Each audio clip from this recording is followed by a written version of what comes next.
دوستای خوبم سلام. من نادیا هستم از کانال سایه های خیانت. قبل از هر چیز ممنونم از لایک ها، کامنت ها و انرژی های قشنگی که همیشه برام میفرستین و باعث میشین با عشق ادامه بدم. امشب میخوام فصل اول یه داستان واقعی رو براتون شروع کنم. داستانی که پر از حس و تصمیم های سخته و لحظه هایی که شاید هیچ وقت فراموش نشه. خب آماده اید بریم سراغ داستان ارسالی امشب؟ روز خاک سپاری پدرم بود و من نمیدونستم که این روز قرار زندگیم رو از ریشه تغییر بده. همه گریه می کردند ولی اشک من نه برای مرگ بود و نه برای غم. اشک من از وحشتی بود که هنوز اسمش رو نمیدونستم. وحشتی که 1 ساعت بعد وقتی دستم به یک جعبه آهنی رسید همه چیز رو روشن کرد. من رضا محمودی هستم. 33 سالمه و اهل کرجم و این داستان زندگی واقعی منه. پدرم حاج احمد محمودی همیشه آدمی ساده و آروم به نظر می رسید. اما چیزی که نمیدونستم این بود که اون در سکوت دنیایی از رازها و ثروت پنهان در دلش داشت و من هیچ وقت نفهمیده بودم. روز خاک سپاری هوا خیلی سرد بود. زمستون استخون سوز کرج. مردم توی خیابون جمع شده بودن. عموزاده ها، فامیل های دور، همسایه ها، همه گریه می کردند. اما من حس عجیبی داشتم که نمیتونستم اون رو توضیح بدم. چیزی تو نگاه پدرم همیشه عجیب بود. حتی وقتی زنده بود نگاهش پر از سکوت و راز بود. مادرم گریه میکرد و دستهاش رو روی صورتش میگرفت. مصطفی برادر بزرگترم بالای سر من ایستاده بود و دست به سینه مثل یه ستون سرد و سنگین. خواهرم مریم کنار مادرم نشسته بود و سرش رو پایین انداخته بود و بی صدا اشک میریخت. اما من نمیتونستم آروم بگیرم. چرا؟ چون چند روز قبل از مرگ پدرم وقتی در بیمارستان بود چیزی به من گفته بود که تا اون لحظه هیچ معنایی برام نداشت. رضا، اگه یه روز من نباشم برنج ته انباری رو نگاه کن. حرف آخرمه. من خندیده بودم و فکر کردم حرفش چقدر بی‌معنیه، اما حالا حس می کردم جملهش مثل سایه‌ای روی ذهنم سنگینی میکنه. مراسم تموم شد. مردم رفتند. خونمون خلوت شد. صدای قرآن و قاری هم تموم شد. تنها ما مونده بودیم. مادرم، مصطفی، مریم و من. با قلبی پر از اضطراب رفتم انباری. جایی که پدرم همیشه وسایل اضافی رو نگه می داشت. هوا سرد و تاریک بود. بوی خاک و برنج نمزده تمام فضا رو پر کرده بود. گونی های برنج گوشه دیوار بود. یکی از اونها سنگین به نظر می رسید. وقتی کشیدمش کنار، چیزی که فکرش رو نمی کردم افتاد روی زمین. یه جعبه آهنی کوچیک، خاک گرفته و قدیمی بود. زانوهام لرزید، قفل داشت. اما انگار پدرم نمیخواست اون رو کاملا پنهون کنه. دستم رو روی قفل گذاشتم. قلبم تند میزد. وقتی بازش کردم نفسم تو سینم حبس شد. داخل جعبه یه دفترچه حساب بانکی بود. 2 سند رسمی زمین، رسیدهای بانکی قدیمی و پراکنده و یه نامه با دست خط خود پدرم. با لحظه‌ای سکوت و وحشت اول دفترچه رو باز کردم. موجودی حساب 4,280,000,000 تومان بود. زمین‌ها یکی در پردیس، یک قطعه بزرگ بود و یکی دیگه در فیروزکوه نزدیک جاده، اما قیمتش با همینها میشد زندگی 3 نفر رو تغییر داد. اما شوک واقعی نامه بود.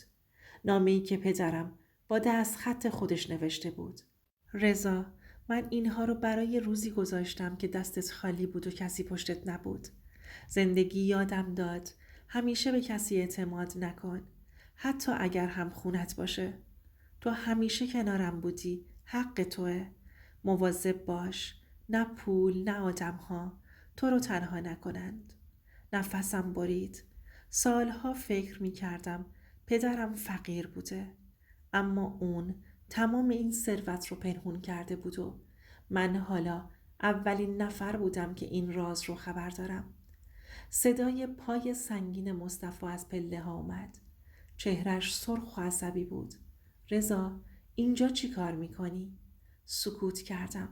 جعبه رو به اونم نشون دادم، اما فقط نگاه کرد. بعد فریاد زد این پول برای همه ماست. پدر حق نداشت بگه فقط تو برش داری. من با لرزش گفتم برادر، این دست خط پدره، تصمیم من نیست. مادر و خواهرم پایین دویدند.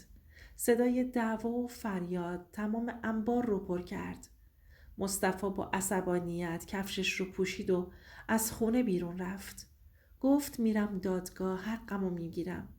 مادرم و خواهرم مونده بودند و ما رو نگاه میکردند.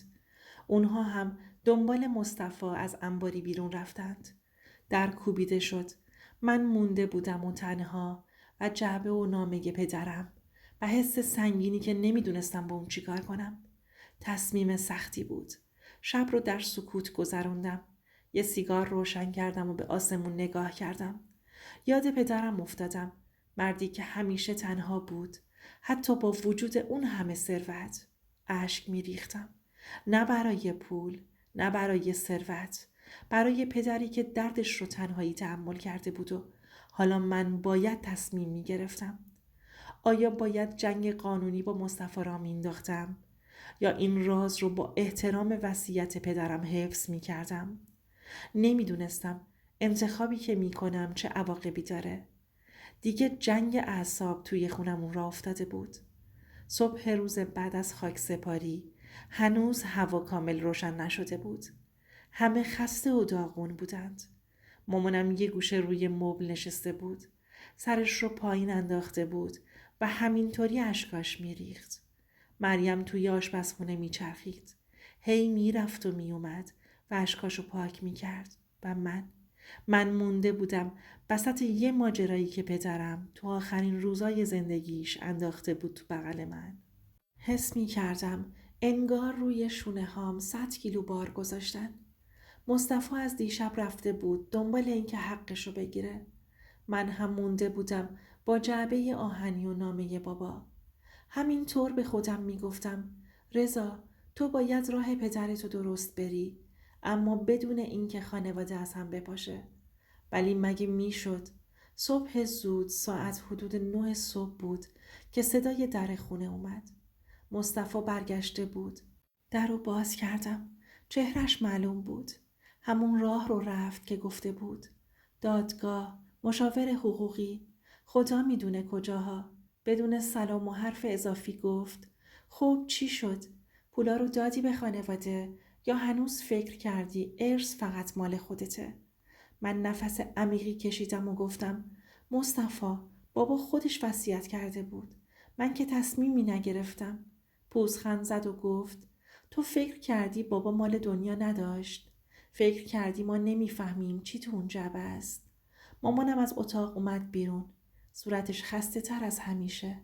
بچه ها، به حرمت روح پدرتون آروم باشین. ولی مصطفی دست بردار نبود. انگار آتیش گرفته بود. سکوتی که از فریادی هم سنگین تر بود.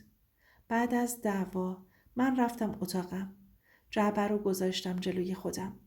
سند زمین، دفترچه بانک و اون نامه بابا. نامه رو دوباره خوندم. این جملهش مثل پتک خورد تو سرم. پسرم، به کسی تکیه نکن. تو تنها کسی بودی که توی این خونه با دل کار میکرد. سیگار رو روشن کردم.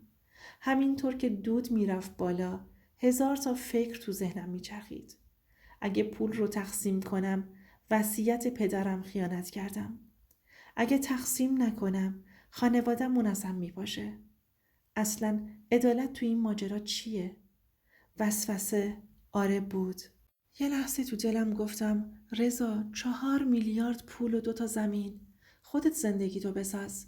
یه خونه، یه ماشین، یه کار درست و حسابی. مشکل چیه؟ ولی بعد چشمم افتاد به چهره مامان، خواهرم. اونا چی؟ مصطفی بی تقصیر نبود، اما برادر بود. پدر همیشه میگفت خانواده از پول بزرگتره و حالا من باید انتخاب میکردم. ظهر بود. مصطفی دوباره اومد، اما این بار داد نزد. یه جور نگاه سنگین داشت. انگار داره حساب و کتاب ذهنی میکنه. گفت رضا، یا سهم منو میدی یا میرم قانونی میگیرم. نمیذارم حقم خورده بشه. گفتم مصطفی، تو فقط داری به خودت فکر میکنی، ولی من دارم به حرف بابا گوش میدم. گفت بابا همیشه به تو نگاه میکرد، ولی ما چی؟ ما تلاش نکردیم؟ ما بد بودیم؟ و راست میگفت. هر چی بود این پول ریشه یه زندگی بود، نه فقط یه عدد. تصمیم سختی گرفتم. شاید سخت ترین تصمیم عمرم. رفتم پیش مامانم. گفتم مامان، من اگه سهممو کامل بردارم این خونه دیگه خونه نمیشه. بیاین یه راه میونه پیدا کنیم. من سهممو نصف میذارم برای شما. شما تصمیم بگیر بین خودتون چطور تقسیم بشه. مامان اول جا خورد، بعد جواب داد. بابات گفته حق توه. من چطور خلاف حرفش برم؟ ولی وقتی چهره مصطفی رو دید، اون بغض پنهان چند ساله رو، فهمید اگه کاری نکنیم این خانواده میپاشه. آهی کشید و گفت باشه، ولی خدا شاهد باشه فقط دارم بین بچه هام صلح درست میکنم. شب که همه خواب بودند من نشسته بودم کنار پنجره. نامه رو تو دستم گرفته بودم. باد سرد از لای پنجره می اومد، ولی انگار هیچ چیزی سردتر از وضعیت خونه نبود. آروم گفتم بابا، تو درست پیش بینی کرده بودی. پول آدم ها رو عوض میکنه، حتی خانواده رو. اشک خودم رو قورت دادم. نه برای پول، برای پدری که همه ی حرفاشو تو سینه نگه داشت و من تازه بعد رفتنش فهمیدم چی کشیده. دوست عزیزم، اینم از داستان امشب تا فصل بعدی. حالا به هم بگو اگه جای رضا باشی و بخوای وصیت پدرتو انجام بدی اما خانوادت جلوت وایسته، تو چی کار میکنی؟ لطفاً لایک کن و کامنت بذار و سابسکرایب کن برای حمایت از صداهایی که همیشه زیر خاکستر بی صدا موندن و شنیده نشدن.